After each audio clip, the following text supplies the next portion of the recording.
बड़ी खबर इस वक्त दिल्ली से आपको बता रहे हैं। मध्य प्रदेश में फिर से सियासी समीकरण बदल सकते हैं। अखिलेश के संपर्क में आए मध्य प्रदेश कांग्रेस के नेता और समीकरण ऐसे में बदले जा सकते हैं। लखनऊ में अखिलेश से मुलाकात के लिए मध्य प्रदेश कांग्रेस के नेता पहुंच चुके हैं। राहुल के संदेश के बाद अखिलेश का तेवर भी नरम पड़ा है और सीटों को लेकर एक बार फिर से आपसी मंथन शुरू हो चुका है। समाजवादी पार्टी ने अपनी लिस्ट फिलहाल के लिए टाल दी है और कांग्रेस और समाजवादी पार्टी के विवाद को हल करने में दोनों दलों के नेता जुटे हुए हैं। पार्टी के नेताओं को शाम 6 बजे तक तस्वीर साफ होने की उम्मीद भी है। बड़ी खबर इस वक्त आपको बता रहे हैं। बड़ा सियासी उलटफेर हो गया था और बहुत सारी चीजें सवाल के घेरे में आ गई थी कि आखिर गठबंधन कैसा है। इंडी गठबंधन जिसमें समाजवादी पार्टी की तरफ से मध्य प्रदेश में जो विधानसभा चुनाव हो रहा है उसमें सीटों को लेकर विवाद की स्थिति समाजवादी पार्टी और कांग्रेस में सामने आई थी और इसके बाद कमलनाथ के ऊपर टीका टिप्पणी भी कर दी गई समाजवादी पार्टी की तरफ से। लेकिन अब एक बड़ी खबर आपको बता रहे हैं, फिर से सियासी समीकरण यहां पर बदल सकते हैं क्योंकि तेवर नरम पड़े। कांग्रेस की तरफ से कहा जा रहा था कि हमारे अपने हैं और नाराज हैं तो मना लिया जाएगा उनको, हम उनके संपर्क में हैं। और ये बड़ी खबर इस वक्त आ रही है कि अखिलेश यादव के संपर्क में मध्य प्रदेश कांग्रेस के नेता अब आगे हैं और लखनऊ में अखिलेश यादव से मुलाकात के लिए मध्य प्रदेश कांग्रेस के नेता पहुंचे हैं। राहुल गांधी के संदेश के बाद अखिलेश यादव के तेवर भी काफी नरम हुए हैं। पहले वो हैसियत की बात कर रहे थे और धोखे जैसी बात भी उन्होंने कह दी थी और उन्होंने कहा था कि भ्रम में शायद हम रहे, लेकिन अगर ऐसा हुआ तो हम भी उस हिसाब से तैयार हैं, हम भी अपनी तैयारी से बैठे हुए हैं। और दरअसल आपको बता दें कि समाजवादी पार्टी जो है मध्य प्रदेश में सीटें चाहती है और कांग्रेस की तरफ से लिस्ट जो जारी कर दी गई है तो उसमें केवल एक लिस्ट बाकी रह गई है और ऐसे एक नाम बाकी रह गया है। और ऐसे में सवाल ये खड़ा होता है कि क्या समाजवादी पार्टी के साथ अब कुछ बात बन पाएगी, तो क्या टिकटों में फेरबदल हो जाएगा। संदीप पांडे दिल्ली से हमारे संवाददाता लाइव जुड़े हुए हैं, सीधे उन्हीं के पास चलते हैं। संदीप, अब दोनों तरफ से तेवर नरम पड़ते हुए दिख रहे हैं, लेकिन मध्य प्रदेश में तो कांग्रेस ने 229 सीटों पर अपने प्रत्याशी उतार दिए हैं। ऐसे में क्या कुछ बदलाव भी हो जाएगा, आज कुछ बात बन पाएगी क्या? देखिए, मध्य प्रदेश में जैसे चुनावी सरगर्मी चरण दर चरण बढ़ रही है, उसी तरीके से सियासी समीकरणों में भी उठापटक जारी है। हाल में ही दोनों दलों यानी कि इंडी गठबंधन के जो दो प्रमुख दल हैं सपा और कांग्रेस, इनके नेताओं में तल्खी देखी गई और ये तल्खी आई मध्य प्रदेश के विधानसभा चुनाव को लेकर। अखिलेश यादव ने सीधे सीधे आरोप लगाया है कि कांग्रेस ने उन्हें धोखे में रखा। इसके बाद दोनों दलों के प्रवक्ताओं ने एक दूसरे पे तीखे हमले किए और मामला इतना बढ़ गया कि राष्ट्रीय लेवल पर इंडी गठबंधन पर सवाल उठने लगे। आखिर में कांग्रेस के नेता राहुल गांधी ने अखिलेश यादव से फोन पर बात की और ये बात उस समय राहुल गांधी ने की जब अखिलेश यादव उत्तर प्रदेश के हरदोई जिले के दौरे पर थे। जब कांग्रेस के नेता राहुल गांधी और सपा मुखिया अखिलेश यादव की बातचीत हुई, इसके बाद दोनों दलों के नेताओं को शांत रहने के लिए कहा गया, साथ ही एक दूसरे पर तल्ख टिप्पणी से परहेज करने को भी कहा गया है। आज की सबसे ताजा अपडेट यह है कि अखिलेश यादव ने अपने सपा के नेताओं को जो मध्य प्रदेश के हैं उनको लखनऊ तलब किया है। ये वो नेता हैं जिनको टिकट दिए गए हैं और ये सब सपा कार्यालय लखनऊ में पहुंच चुके हैं। इनकी मीटिंग हो रही है और 6 बजे बाद स्थिति साफ हो जाएगी कि अगला समीकरण सपा का क्या होगा। लेकिन ये बात तय है कि दोनों तरफ से आज कोई भी बयान एक दूसरे के विपक्ष में नहीं आया है। दोनों दलों के नेता शांत हैं और उन्हें गठबंधन होने के आसार लग रहे हैं। इसलिए समाजवादी पार्टी ने अपनी चौथी लिस्ट भी रोक दी है क्योंकि अभी तक समाजवादी पार्टी ने 33 सीटों पर प्रत्याशी उतारे थे।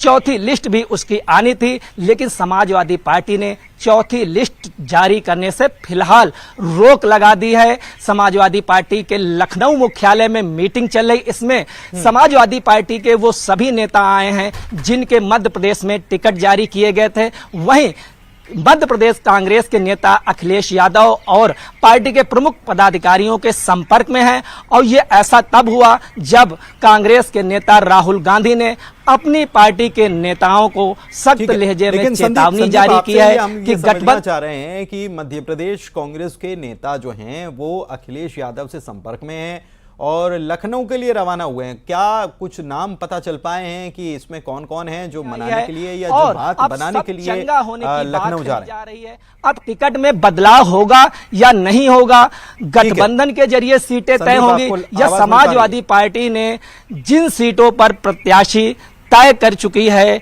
उनको वापस लेगी, या जो 6 सीटों पर वो डिमांड कर रही थी वो कांग्रेस द्वारा दी जाएंगी, या वो बहुत शुक्रिया संदीप आपका इस जानकारी के लिए, बहुत शुक्रिया। और अब देखना होगा कि बात बन पाती है नहीं बन पाती। चलिए बढ़ते हैं आगे और अगली खबर की बात करते हैं। ग्वालियर से बड़ी खबर बता रहे हैं, मुन्ना लाल गोयल जो हैं उनके समर्थकों ने हंगामा खड़ा कर दिया है। टिकट चाह रहे थे और टिकट नहीं मिला, हंगामा खड़ा कर दिया। मुन्ना लाल गोयल समर्थकों ने सिंधिया की गाड़ी को ही घेर लिया। ज्योतिरादित्य सिंधिया की गाड़ी के आगे ये समर्थक लेट भी गए और गाड़ी से उतरकर सिंधिया ने हालांकि समर्थकों को समझाया है। पुलिस सुरक्षा के बाद सिंधिया की गाड़ी तो रवाना हो गई, इधर माया सिंह को टिकट मिलने पर विरोध दर्ज किया जा रहा है। मुन्ना लाल गोयल के समर्थकों के द्वारा मुन्ना लाल गोयल को टिकट देने की मांग की जा रही है। यह बड़ी खबर इस वक्त आपको बता रहे हैं।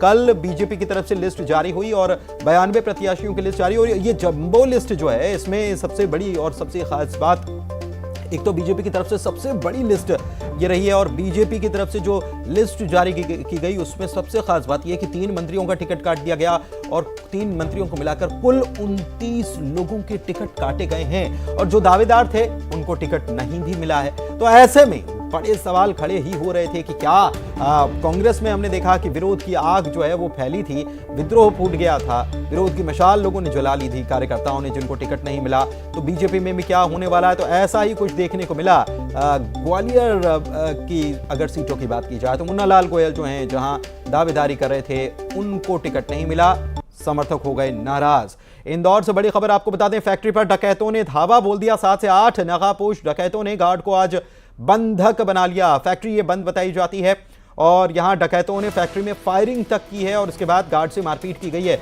बता दें कि ये फार्मा कंपनी की ये फैक्ट्री बताई जाती है जो कई सालों से बंद पड़ी हुई है, करीब 7 सालों से ये फैक्ट्री बंद पड़ी हुई है। अब जब जैसे ही इस बात की खबर मिली तो पुलिस और क्राइम ब्रांच और डॉग स्क्वाड की टीम मौके पर पहुंची। चंदन नगर थाना पुलिस जो है पूरे मामले की जांच में जुटी हुई है। पूछताछ की जा रही है उस गार्ड से कि कौन लोग थे। आसपास सीसीटीवी फुटेज भी निश्चित रूप से खंगाले जाएंगे ताकि बहुत सारी चीजें साफ हो सकें। 7 से 8 नकाबपोश बताए जाते हैं जिन्होंने गार्ड को बंधक बनाया था और उसके बाद फायरिंग भी उनके द्वारा यहां पर की गई, ताबड़तोड़ फायरिंग की गई, गार्ड से मारपीट की गई है।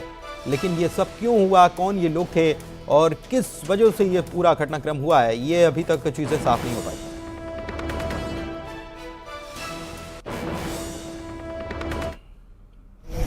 थाना चंदन नगर के ग्राम कलारिया में लेथिको फार्मा करके एक फैक्ट्री है।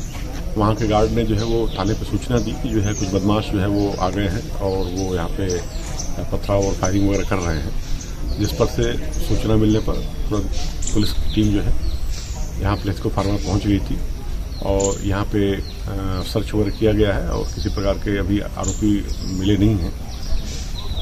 जो गार्ड और जो यहाँ के बाकी स्टाफ के लोग हैं उनके मुताबिक जो है रात में 7-8 आदमी आए थे और उन लोगों ने यहाँ पे आने के बाद से इन लोगों को जो है संभवतः चोरी करना उनका उद्देश्य रहा होगा, क्योंकि कोई सामान तो गया नहीं है, क्योंकि ये लोग जग गए थे और जगने के बाद से फिर उनका आपस में पथराव भी हुआ है और फायरिंग की भी बात।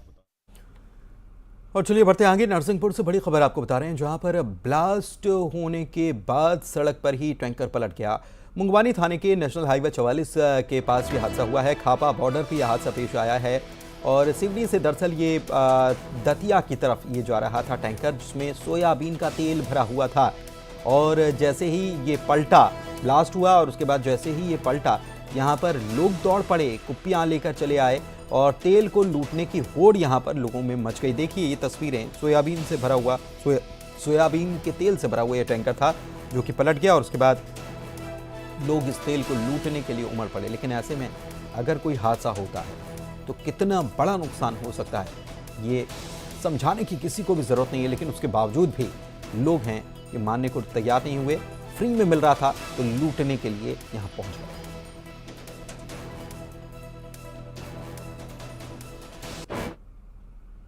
मंदसौर की बात करते हैं जहां पर कार चालक ने बाइक सवारों को रौंद दिया। दुर्घटना में बाइक सवार दोनों ही लोगों की मौत हो गई। बताया ये जा रहा है कि यशोधर्मन नगर थाने के सामने से तेज रफ्तार कार ने बाइक पर सवार 2 लोगों को टक्कर मारी और इसके बाद 20 से लेकर 25 फीट तक इन लोगों को घसीटा गया। लोगों की माने तो कार में 2 लड़कियां और 2 लड़के सवार थे और सभी ने शराब पी रखी थी। फिलहाल पुलिस इस पूरे मामले में अभी कुछ भी बोलने से बच रही है। आधी रात को तेज रफ्तार कार ने 2 युवकों की जान ले ली और दोनों एक शॉपिंग मॉल में काम करते हैं, मजदूरी का काम करते हैं और वहां से अपने घर लौट रहे थे। तभी अंधाधुंध आ रही एक कार ने उन्हें जबरदस्त टक्कर मार दी, उनकी बाइक को टक्कर मार दी, जिससे उनकी मौके पर ही दर्दनाक मौत हो गई। ऐसा बताया जा रहा है कि इस गाड़ी में, ये गाड़ी देख सकते हैं कि DL6CM 4201 और इस गाड़ी में 2 लड़के थे और 2 लड़कियां थी। ऐसा बताया जा रहा है कि लड़कियां ये गाड़ी चला रही थी और इस गाड़ी में आप देख सकते हैं, आपको दिखाना चाहेंगे कि बताया जा रहा है कि उन्होंने शराब पी रखी थी। शराब तो इस गाड़ी में दिख नहीं रही है, लेकिन शराब के साथ जो खाने पाने वाली जो चीज़ें हैं वो इसमें आप देख सकते हैं कि इसमें देखी जा रही है।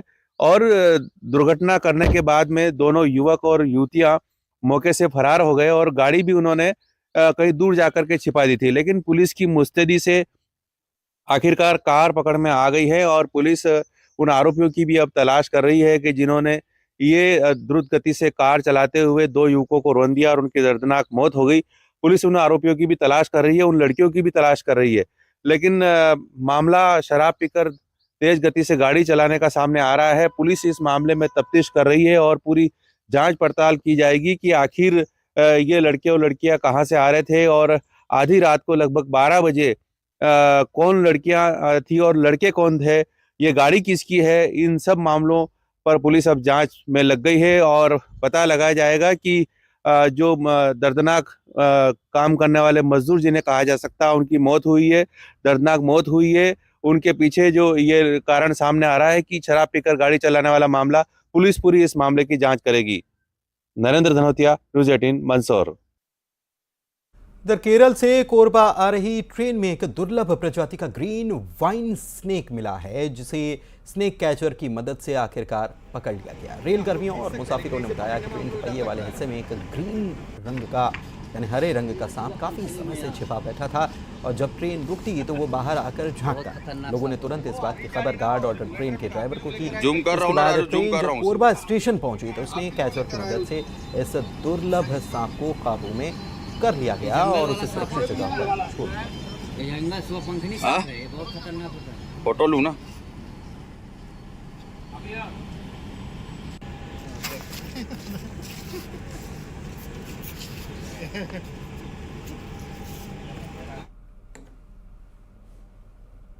और इसी के साथ इस बुलेटिन में फिलहाल इतना ही। खबरों का सिलसिला लगातार जारी है। वक्त एक छोटे से ब्रेक का।